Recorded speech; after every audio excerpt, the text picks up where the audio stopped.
Hello everyone, Neph here, and welcome to Kerbal Space Program.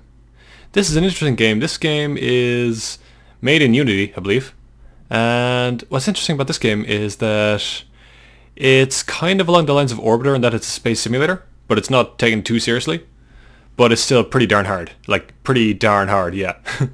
So we're going to give this a go. Today we're going to try launch a satellite.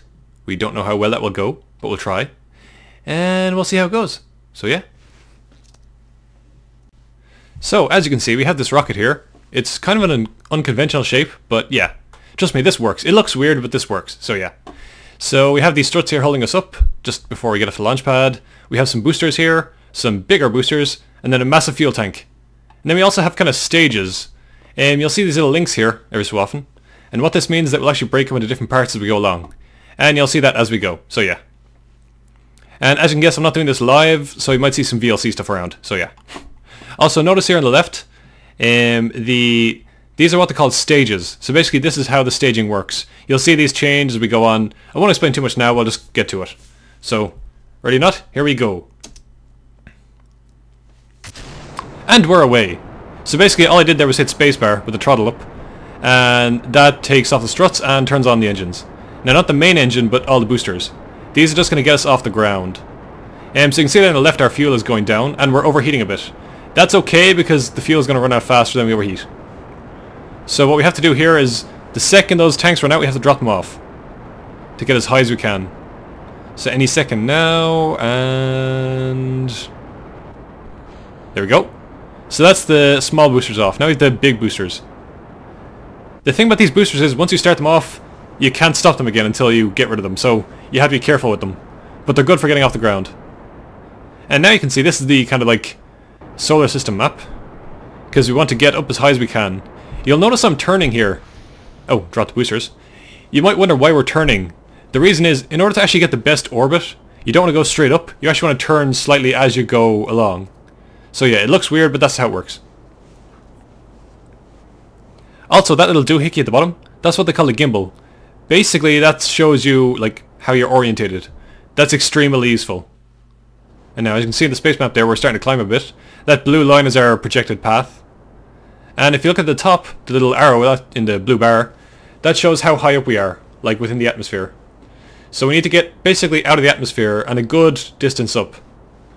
You can see we're about, what, 1,500 feet? Or meters, sorry. And we need to get to about 150,000, so that's quite a lot. But we should make it, hopefully. Right now we're burning our main fuel. You'll actually notice I'm not burning at full throttle. That's because this thing is pretty unstable, and if I go to full throttle, it'll, yeah, die a bit. Plus, I want to milk as much as I can of that fuel, because I really need to. It is not as easy as you would think here to get into orbit. It's a bit difficult, actually. So, we're going to keep burning this, and hopefully, I'm going to keep turning myself. The reason for the turn is just the way the planet works. It's, if you go straight up, you'll send that line very high, but then it's very hard to actually turn that, you know, upwards motion into an orbit. So we want to be kind of turning as we go, and then when we finally go to orbit, it'll be much easier. You see, we're kind of extending around the planet now. So yeah, I'm throttling down now. I'm getting pretty high in the atmosphere, so I'm almost floating at this stage. But you can see that number is 144, 145. I want to get it to 150, and kill the engines. There we go. So now, we're actually not thrusting at all anymore, but we are moving because we were moving so fast. So what we have to do now is get ourselves orientated properly so that we can go to an orbit and turn that little arc into an orbit. Now the problem is here, you can see we're in space. It's pretty hard to turn in space. So we're using these little gas thrusters. That's called your RCS, your rotation control system. The problem is this thing is so unstable, it's pretty hard to turn, and you can see we kind of overdo it here. And it kind of goes nuts. Then I get the idea, let's use the engine to turn. And then I realize, wait, this engine doesn't help me turn. No! And I start spinning. No! So yeah. Some engines actually have vector thrusting, which helps you turn. But this one doesn't. So yeah, that was not smart. Thankfully, I'm still going in the same direction. Even though it sounds weird, but even though we're spinning, we're still going along the same path. So we're fine. I just need to turn myself back, which could take a minute. Because I'm trying to turn this enormous thing with these tiny thrusters. In fact, if you look at the fuel there, that fuel tank is almost empty. It's dead weight. I should have dumped it ages ago, but I didn't. So yeah. So I just need to turn this slowly. I have time. The thing about trying to orbit though is you saw that point at the top of the line. You basically want to start your engines before you get to that point, or you're not going to reach an orbit, and you're going to fall back to Earth and die. Although actually this isn't Earth, it's Kerbin. And now we've disconnected, and I stupidly fired off the engine and started spinning again, which was not smart. You can see the mouse goes nuts there. So once again I have to stop my rotation, and I have to do it fast before I reach that point. Otherwise we're going to have problems of the dying variety. Now what I'm actually doing here is, this is a new thing in this version.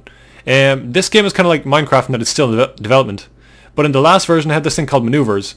And you see what I'm actually doing here is I'm plotting what I'm going to do when I get there. I mean, in the old versions, if you wanted to say, make an orbit, you just have to get there, start burning, start your engines, and hope for the best that you make an orbit. But this way I can actually judge and say exactly what will happen if I do particular burns at particular times. And this is fantastic, so it makes it so much easier. I can tell what I have to do and when without having to waste any fuel. Because fuel is extremely precious. I cannot talk today. So I'm just adjusting this. Those 2 points are called the apoapsis and the periapsis. You don't need to know that. It just basically means the top and the lowest point of your orbit. But I want to get them to the same number so I have a stable orbit. Because what we're trying to do here is launch a satellite, so we don't want it to bob up and down. That'd be kind of silly. About 150,000 though should be well out of the atmosphere. So yeah. What I noticed there though is it's like if I do it at that point it won't work. So what I have to do, if I just delete that maneuver, is I really need to make one straight at the actual apoapsis. So I'll go there, and I'll do what they call burning prograde, which basically just means burning forward, starting your engines when you're facing forward. And if I do this right, I should get the numbers fairly close. The problem you'll notice now is I'm getting very close to that point. If I don't start this soon, I'm boned. So yeah. So now that's done, you'll see the blue, on the gimbal there we have this little blue marker. That's where we need to point in order to do that maneuver. And we also have some other stuff there, like you see that green bar? That's saying how long we have to burn for in order to pull off that maneuver. It also tells us when we have to start. And I have to start in 5 seconds, which is not good, so I'm not rotated the right direction yet. 3, 2, 1, and start the engines. And there we go. So we start the engines a full blast, and slowly, you see that bar's going down. Now I have to burn for all this time. And you'll see now slowly the blue line is going out to that orange dotted line. The blue line is our actual path, and the orange line is the one we want to get to. So now hopefully this will all go well. You'll see I'm actually past that apoapsis point now, which is not good, but still we're close enough, so we'll probably still make it. You would be surprised how easy it is to screw things up in this game, so this was not my first attempt to, orbit something. And you can actually design, like, this rocket is not pre-built. I actually designed it, which is why it doesn't work very well. You'll notice, like, the rotation things are in the middle of the ship, which doesn't make much sense when you think of it. Because if you want to rotate something, you should, push from either end, not the middle. I swear, I did physics, I should know this stuff, but anyway. Now, so that's done, and as you can see, it went fairly well. We're pretty close to the actual line.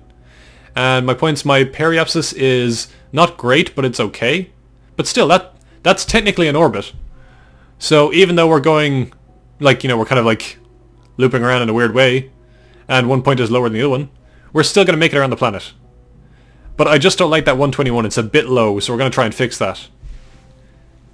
But first off, isn't it also pretty? We're just orbiting the planet now. This is planet Kerbin. You'll notice the Martian guys in the corner, they're called Kerbals. Basically, the point of this game is it's not based on the real solar system, it's kind of based on a made-up one. Which is good, because it means it doesn't have to be ridiculously realistic. And so for now, we just have to figure out how we're going to do this. So usually, the way orbits work is if I wanted to extend the periapsis upwards, I'd have to go to the apoapsis, and then I'd have to, burn kind of forwards. So basically along the blue line. And that would actually extend, like, that's kind of pushing it out further, so it would push the periapsis point outwards. So yeah. If you're new to this game, you will get those terms eventually, so don't worry about it. It took me a while as well. So, right now... And also, you're probably going to say that this would take a very long time, but thankfully, we have this little thing up in the left corner there. That allows you to fast forward time, like a lot, which is great, because stuff in this game would technically take, like, weeks of game time, so you don't want to actually go through that. Oh, and actually, they added music in this version, which is very nice. It's all spacey.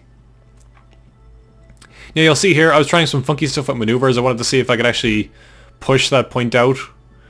from here, but that's not going to work. So just delete the maneuver as I pass it by. And I realise now that I have to wait until I get all the way around to the apoapsis point. Now of course if I sat here and waited it would probably take several, well, about 10 or 20 minutes. But I'm not going to wait. What I'm actually going to do is fast forward. So now we're going about 3 times, well, 3 ticks is about 10 times speed. Which is still not very fast. But the reason I did it this slow is so I can look at the planet, because I mean, it just looks so awesome. In fairness, graphics aren't supposed to be the main point of this game, but they are pretty damn nice. Look at that sunset, it's just, ah, gorgeous. So we're going to come around now. And I'm hoping I was smart enough to not try and do the maneuver at the periapsis here, because that's really stupid. But I mean, this is me we're talking about, I might have tried that.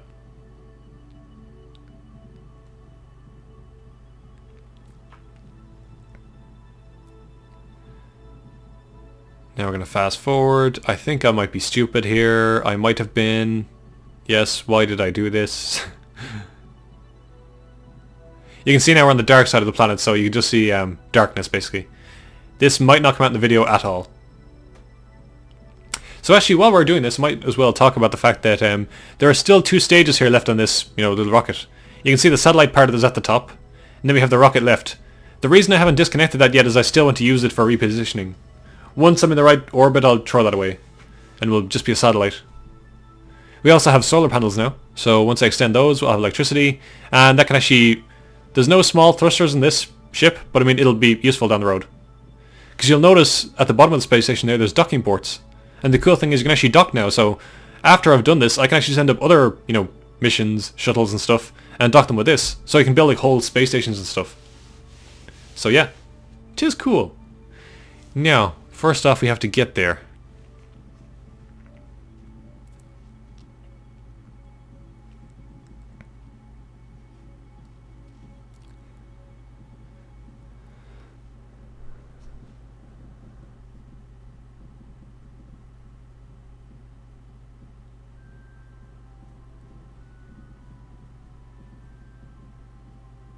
That music is just amazing.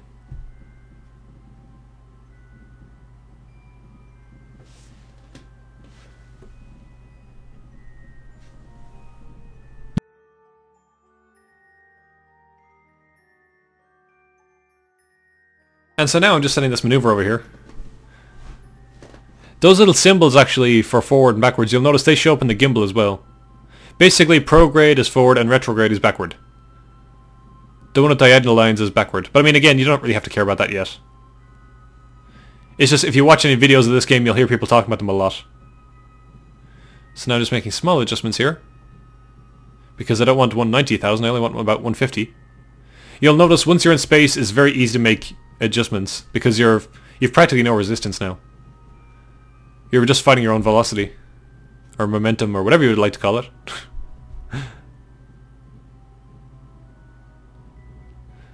Now, I still want to go down a good bit.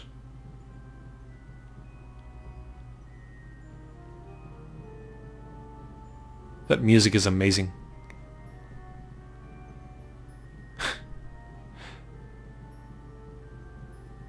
But again, as I said, the maneuvers are amazing because without this, I'd have to just do this kind of... I'd have to guess this, and it's so goddamn hard.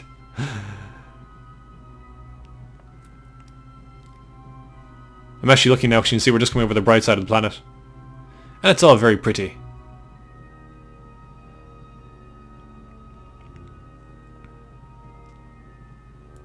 But yeah, I've wanted to do videos of this game for a while. In fact, I think a user actually recommended this a while ago, like weeks and weeks and weeks ago, and then I just looked into it and I've kind of got into it ever since. Oh, look at that now, that's just so pretty. The sunrise over the planet.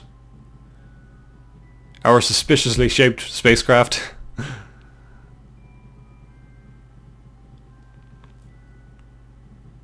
Of course, I do have to set these maneuvers up, so I should get back to what I'm doing.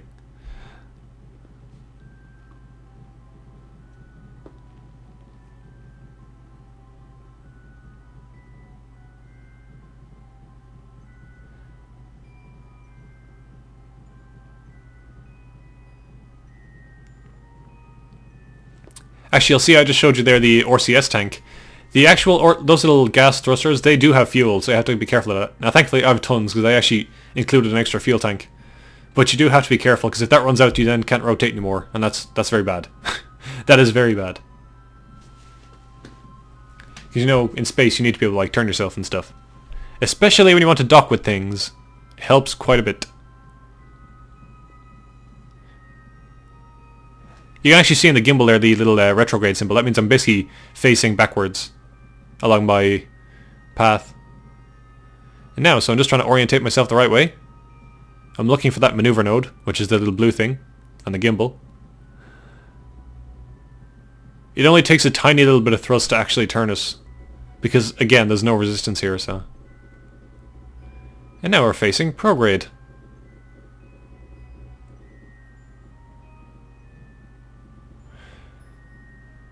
Actually, as well, on the gimbal, you'll see those little two things that say RCS and SAS. You can turn them on and off. The RCS, you know what it is. It's that rotation system. The SAS is basically something that tries to keep you steady. We use that during takeoff, and you can use it in space as well, although I really should turn it off because it wastes RCS fuel. But basically, with that on, the ship will try to keep itself straight, you know, orientated in the same way. And if you have RCS, that helps it. So, yeah. So now we're just coming over the bright side of the planet. And we're taking our time in getting there.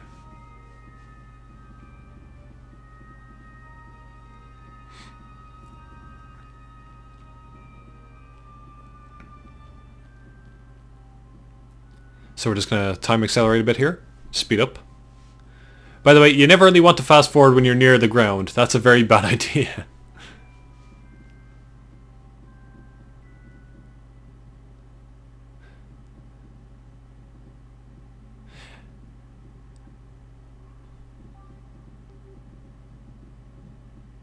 The planet's actually very detailed now as well. And keep in mind, it's not just this one planet. You have a whole solar system here. You even have other planets with their own moons, and yeah. So getting to those other planets is quite difficult, but we will do it, I'm sure, eventually. The reason I want the space station here is to have it as a refueling station. So actually, if I launch something and it has very little fuel, we can just dock with this, get more fuel, and then go off to a planet. I make it sound so easy. Just landing on the moon in this game is hard. So yeah. In fact, I might try to do that for the next video. But right now, we are turning ourselves again. I'm not sure where that maneuver node is. It should be... Actually, yeah, it should be quite down below that prograde symbol.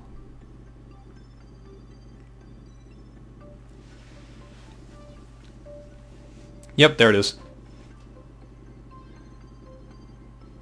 Oh, and actually, for this game you can get mods, and they add all sorts of things. You can even get basically mods that will basically pilot the ship for you. But it's always more fun to try it yourself, because when you fail it's hilarious. Of course, if you fail and you haven't saved, you've just wasted a very long time, so... It's funny though, I mean, you would think a game like this would be boring, but it's really not. There's so much at stake often that it's just actually so interesting. And like when you land on the moon and stuff, it's so nerve-wracking, it's insane, like it's... Because like you've spent so long getting there and all the stuff you've gone through preparing. I mean, all we're doing now is basically orbiting. You can imagine, like, if we wanted to go somewhere, we'd have to orbit, and that's just the first step, like. So now, anyway, we're pointing in the right direction, so I turn the SAS on, and what that means that the ship will keep itself pointing in that direction. What makes that happen is both the engine, because this engine is actually a vector thrusting engine. I mentioned those before, they can help you steer. They're very useful. And I have RCS on as well, so that'll help. And I have plenty of fuel for that. So now we're just going to speed up a little more. I might cut this down later and edit it down, I'm not sure. We'll see. I don't know how long the actual video will be.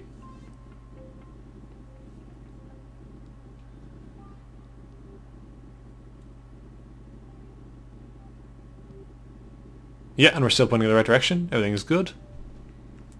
And we're 3 minutes to our target. And there's the moon. You can just see that rising now. Actually, that's one of the things about this game. There's lots of little moments like that where it's just like, oh, that's cool. In fact, if we were going to the moon, we'd probably try burning now, because there is a quick way to get to the moon, kind of a cheat way, and it takes a lot less fuel than the traditional way.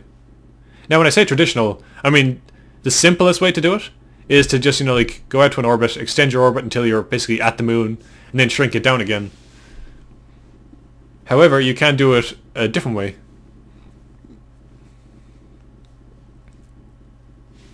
The slightly more advanced way to do it is actually, you kind of calculate where the moon is, and you say like, well, if I take off now and just go straight up and just constantly up, I should hit the moon, basically. And you can do it pretty accurately. And that's the most efficient way to get there, but I mean, it's just difficult, so I probably won't bother. In fact, actually, if you guys want to see more videos of this game, I'll be doing more, but also I might link some other guys down in the comments, like Scott Manley does a lot of videos. And he actually knows his stuff, so he's quite good at it. Now, so we're getting close. We are 56 seconds to the target. And we have to be careful. This game is all about doing things properly. Because if you make one mistake, you can really balls things up.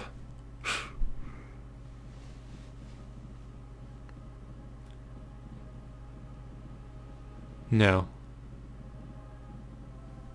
So what you'll see here is a lot of me flipping back and forth between the two screens. And I thrusted a bit earlier there, actually. Which was kind of odd. Yeah, actually I remember this. What I did by mistake was I thrusted a bit early thinking that won't make a big difference, but of course I forgot I'm in space and the tiniest little change makes a huge difference. Thankfully I kind of ended up where I wanted to be. You can see we're at 166 and 172, so we're roughly even. I could stay with that, but actually I think I might correct it even more.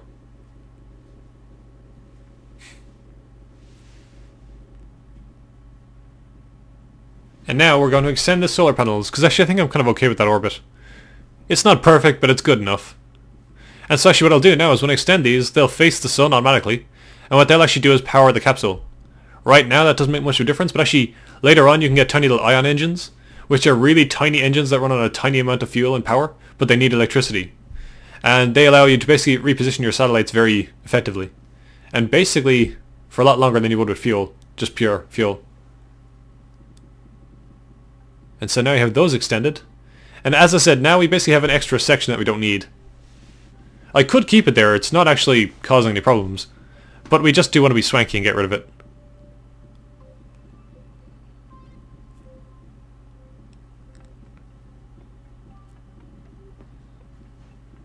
It's just so pretty though.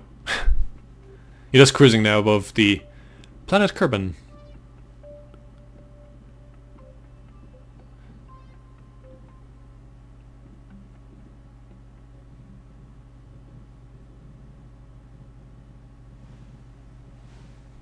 Right now I'm actually just going to time accelerate a bit, just so you can see what it's like.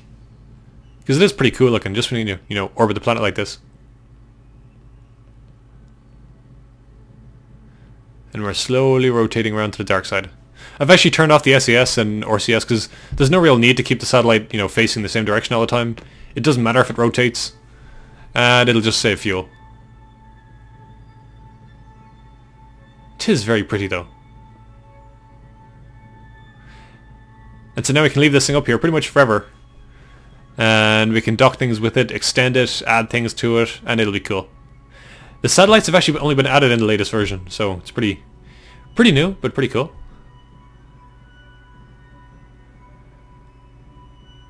Oh, and of course I forgot to mention, in this game, it's not just spaceships. There's a whole section devoted to basically planes and kind of flight vehicles. And you can make like VTOLs, you can actually make space planes, which is pretty awesome. So you can basically make a plane that'll fly to space, or you can make a rocket that launches and shoots a plane off of it. And you can mix them together in all sorts of ways. And of course there's mods for all kinds of silly things, like you can get mods that are airship mods, you can get all sorts. I believe somebody even made a Dalek. No wait, it wasn't a Dalek, it was the Doctor Who telephone box. Close enough though.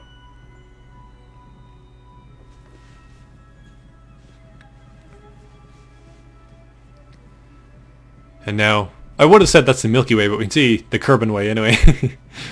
As we rotate around.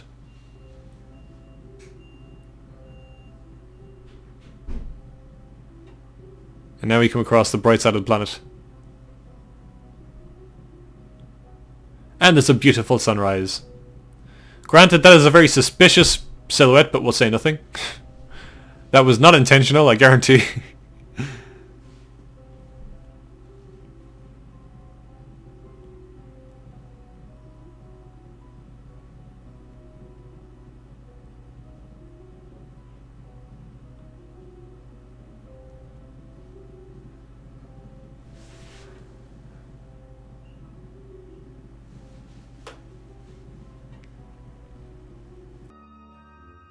So we've skipped on a bit here. And what I've actually done now is, you notice one of our guys is now outside the ship. Because something they added a while ago is EVA. So basically our guy can actually hop outside and have a look around. Now normally this would be insane, like ridiculously insane to do this. But because all there is a tiny little ladder, and if he doesn't get that ladder he's kind of boned. However, these guys have these cool little jetpacks. And so they can fly around space a bit.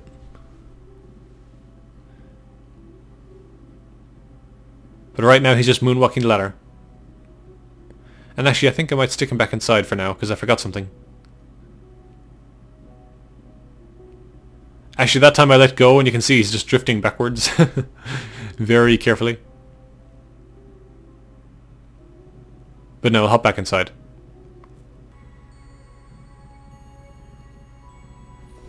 So now we're going to try this again. This time it's Ed's on Kerman. And he's outside. And let's see if I can remember the controls. That is just funny looking though. It just makes him look so tiny compared to everything else.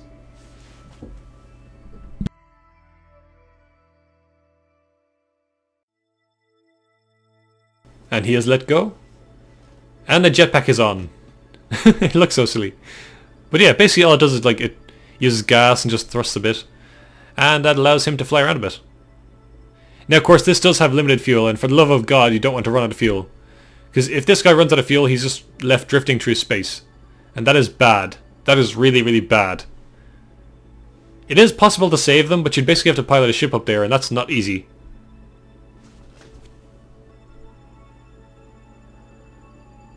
Just take a look at our ship here. Get to see it in 3D now. And we have plenty of fuel, thankfully.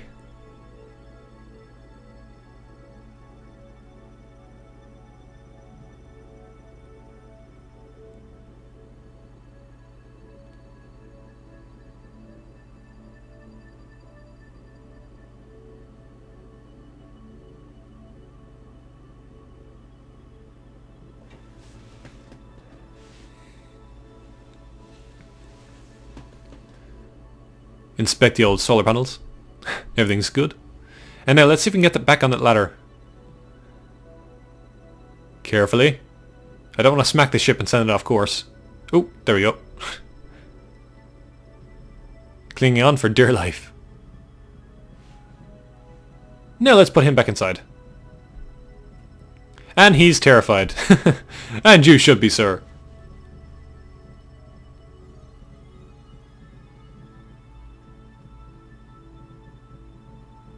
Tis very pretty though.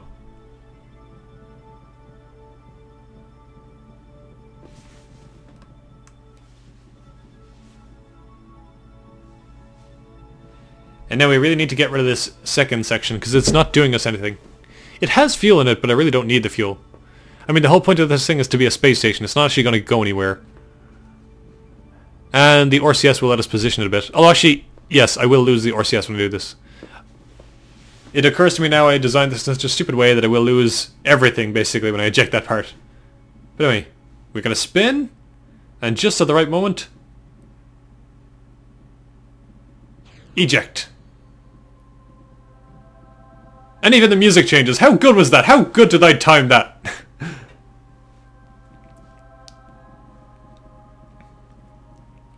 I'm not going to lie, that was pretty epic. But yeah. And now we're just a little space station, drifting through space. We have no fuel left, so we can't go anywhere. But we're on a nice orbit, so we're pretty good. That's not too bad. In fairness, you rarely get it perfect, so yeah. That'll do. I mean, 4,000 meters seems like a lot, but in this respect, it's really not. And look, it drift off majestically like that.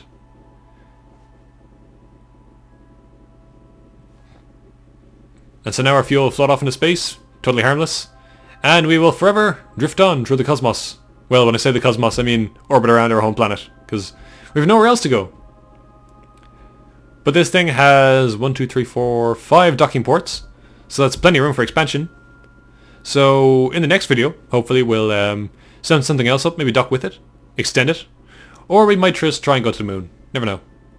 Oh, actually, there's another pod on the top. I forgot about that. So plenty of room. And we just zoom out now. And just to kind of give you guys an idea of how big the solar system is, that was the home planet. There's the moon. We zoom out more. That's Minmus, is like another moon. And that was just Kerbin. That was just the main planet. Now we zoom out again, and oh, holy crap. That's a lot of planets. That's Eve, Moho, Drez, Duna. Duna's kind of like Mars, and then there's Jewel. Jewel is kind of like Jupiter in a way. But yeah, I mean, they're just the planets. Keep in mind, Jewel itself has like 4 or 5 moons. So yeah, that's a whole lot of exploring to do. Anyway, guys, that is it for now. I promise we're actually going to end this video now. Anyway, as I said, this was Kerbal Space Program. Probably make more videos coming soon. And I hope you guys enjoyed it. And I'll see you guys again. And good day!